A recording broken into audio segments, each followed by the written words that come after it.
This week on Engage the Sage. Hi everyone, I'm Don Saucier. Welcome to this week's episode of Engage the Sage. This week, I'm going to talk to you about how to develop your teaching philosophy beginning with one word.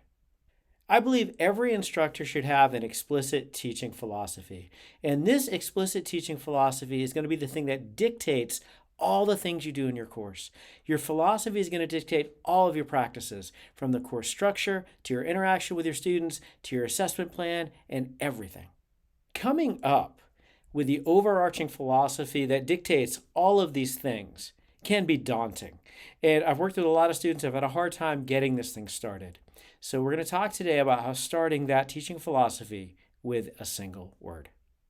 I'm going to step back for just 1 second and say that a lot of times when people think about a teaching philosophy, they think about their statement of their teaching philosophy, also sometimes referred to as a teaching statement. This statement of your teaching philosophy is going to articulate what that philosophy is and how it manifests in your various course practices. This is something that is often included when you're applying for a teaching job or a teaching award.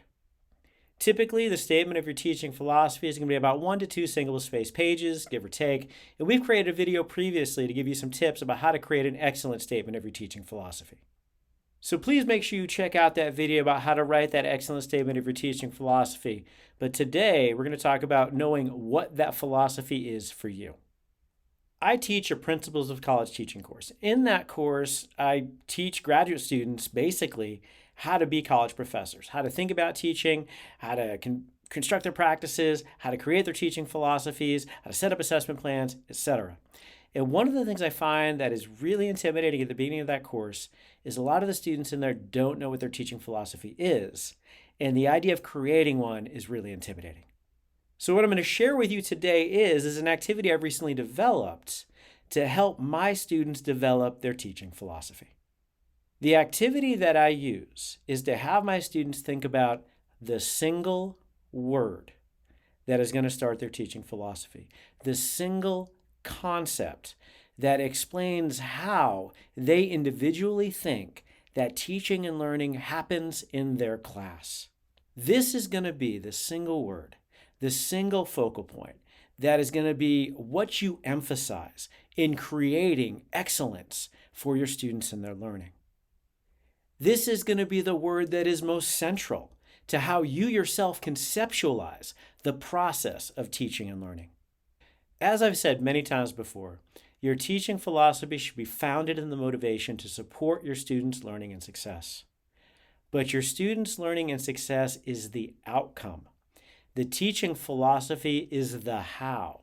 It's the method by which you support your students' learning and success.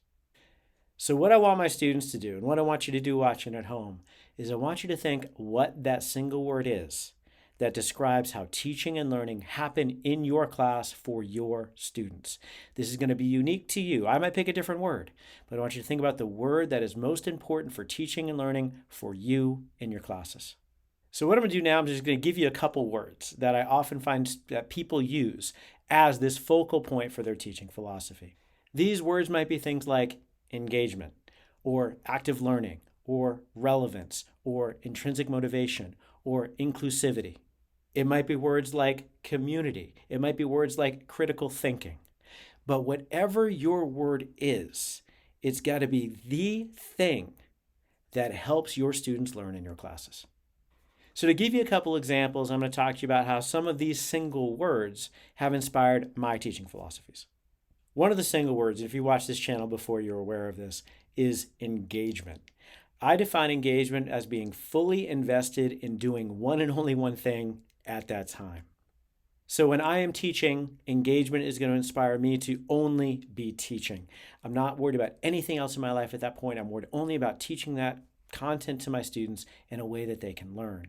And I call this trickle-down engagement, where my engagement as an instructor trickles down to an inspiring engagement of my students, which actually helps them learn.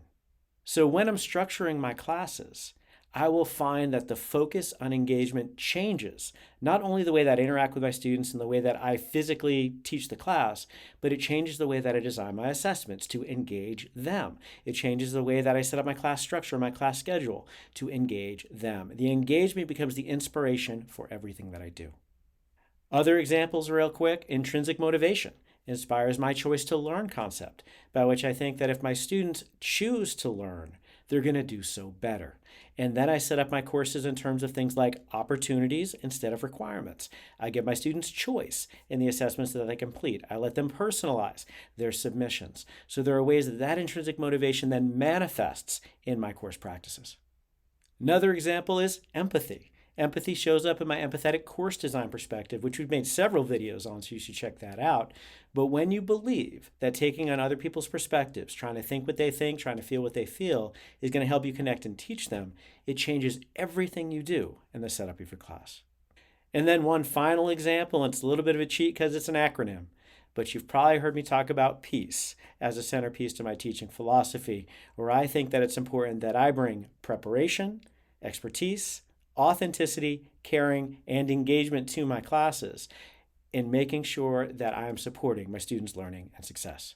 I'm going to recommend you use this activity that we've just modeled for you. Think about the single word that you think best describes how you think teaching and learning happen in your classes. Write that word down and think about how your practices are inspired by that word in all the ways. As I've mentioned in things like the course structure, the assessment plan, all the ways. That then becomes the explanation of how your teaching philosophy emerges in your practice to support your students' learning and success. In the comments below, I would love to know what your word is. I would love to know the single word that captures the essence of your teaching philosophy and inspires your practices in your classes. I'd also love to hear any questions you have about crafting your teaching philosophy. Thank you for watching this episode of Engage the Sage. Please like, subscribe, sign up for notifications, share us on social media, and we'll see you next time on Engage the Sage.